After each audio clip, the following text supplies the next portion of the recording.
McDonald. Taoiseach, the housing emergency has dominated life in Ireland for over a decade. It's the story of an entire generation locked out of affordable housing and locked out of opportunity. A generation that works hard, does all the right things, but still sees their aspirations pushed further away. Their lives are on hold and their futures are uncertain. Over the past 4 days, I've received literally an outpouring of despair from people whose crisis housing situation is badly affecting their mental health.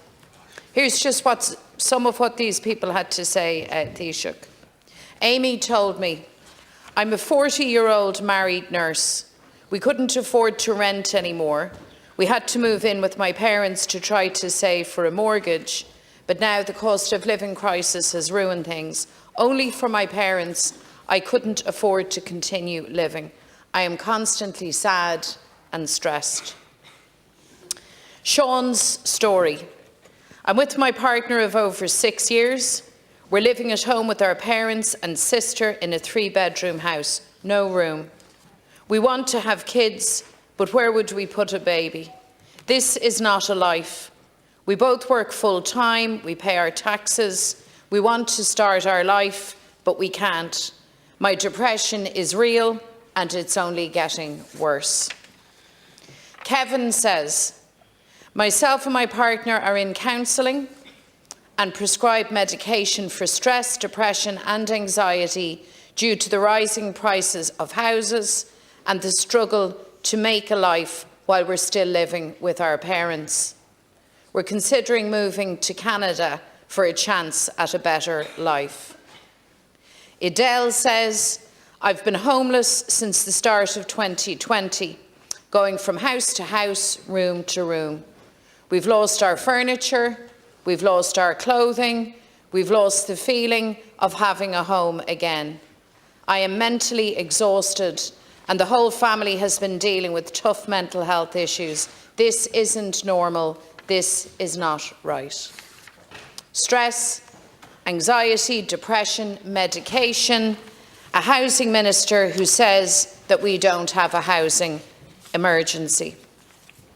Taoiseach, you say that your housing plan is working. You speak of indicators of success, but each of these stories is an indicator of your housing failure. And I've put it to you time and again that your housing targets are too low, but each time you refuse to accept this fact. The Department of Housing has now itself acknowledged that the targets are wholly inadequate. And finally, last night, Darragh O'Brien, the Minister, was forced to admit that government has been working to housing targets that are nowhere near what is needed. The truth is your government falls far short on planning, on delivery, and people are paying a heavy price. Tá éigean dul tithiachta chuirseach go mór meabhrachláin se go leor daoine inis. Tá stíon freagart éigean dála a déileálan le scálan a géir céime. You say housing is the #1 issue for your government, and yet after 2.5 years in office, the housing emergency has only gotten worse. House prices up, rents up, homelessness up. And now people's mental health is on the floor. That's the legacy of the government's housing plan. Taoiseach, do you now accept that we have a housing emergency? When will we see housing targets that match the actual scale of this emergency? And Taoiseach, we need energy, pace, and we need an all-of-government approach to fix housing. Could I first of all say to the Deputy that I have consistently said that housing is the #1 social issue facing our country and is a priority of this government. And I've also said that the Housing for All plan is the most substantive plan, document, detailed of any plan that has been produced by anyone in this House. No opposition party has come near it in terms of its detail, variety, breadth and depth. And the bottom line is progress has been made. But for many, many people, we need to build more houses and we need to build them faster. I've always acknowledged that. But since this government came to power, there has been very significant delivery. On social housing alone, over 18,000 new social homes have been added to the social housing stock under this government. That's up to Q2 of 2022. And this year we're targeting an extra 10,000 between build, lease and acquisition in terms of social houses. Now that's on a scale that hasn't been seen for decades. Not in the first 2 decades of this century has that scale of social housing actually been seen. So progress is being made, but I'm very clear that we need to make more progress than that. And in terms of affordable housing schemes, very significant initiatives have been taken. And in terms of your own alternative budget, for example. I mean, you talk about people who are in really distress, and I acknowledge people are in distress. But you would, in your alternative budget, you would have abolished the Help to Buy scheme. Now, the Help to Buy scheme has supported over 35,000 home buyers. Many ordinary young people who wanted to buy their first home. You would scrap the First Home scheme, which has been introduced in the last number of months, which provides an equity share of up to 30% in a new property, already has 640 approvals. What would you say to the James, the Mary and the John who got those approvals? What would you say to all the people who got the 35,000 Help to Buy? And likewise, you would eliminate the new vacant and derelict property grants of 50,000. There's 419 applicants for that. And we're expanding that scheme into rural areas and city centres. That's a scheme you would scrap.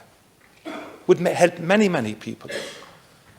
Where, on the other hand, through the affordable housing schemes, through Creed Conaha, we're making very significant gains in relation to affordable housing. That is the bottom line. And you've consistently now, you've become the party of catastrophe. That's how you label yourself.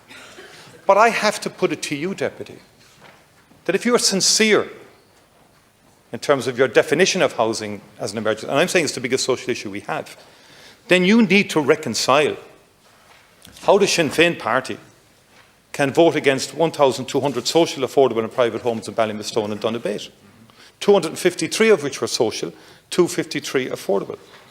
How can your party vote against 853 public homes on Oscar Traynor Road in November of 2021, if it is the emergency that you say it is? How could you, and how could you vote against what was then 768 homes in O'Devany Gardens in 2019, now 1,000 homes, including 275 social and 248 affordable? And how can you yourself, now let's think of the language you've been using for the last number of months now on housing, emergency, catastrophe, yet you yourself object to 1,600 apartments on the grounds of Clonliffe College, 10% of which are social. Sorry, you might, it's no laughing matter, Deputy Gould. If it's described as a catastrophe, then all bets are off in terms of how we provide housing in this country. That's the point I'm making. So you can't be playing it both ways. You can't say it's a catastrophe in this House, and in another chamber, you vote against housing and housing provision. Thank you, Tommy. And it's time to get off the fence. But it's and I make that sincerely, Deputy. I don't think the two issues, I don't think you can reconcile both stances, is the point I'm making. Whereas the government is making progress. This year we will exceed our targets. But I repeat, we will go over 24,500 this year, but we need to do more and we need to build more rapidly.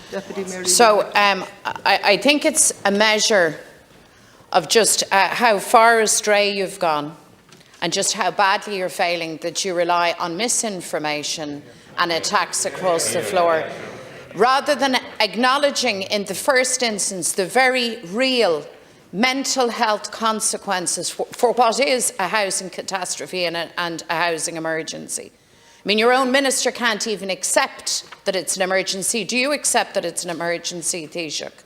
Furthermore, your record in government, despite all your bluster, is that house prices are up, rents are up, and homelessness is up.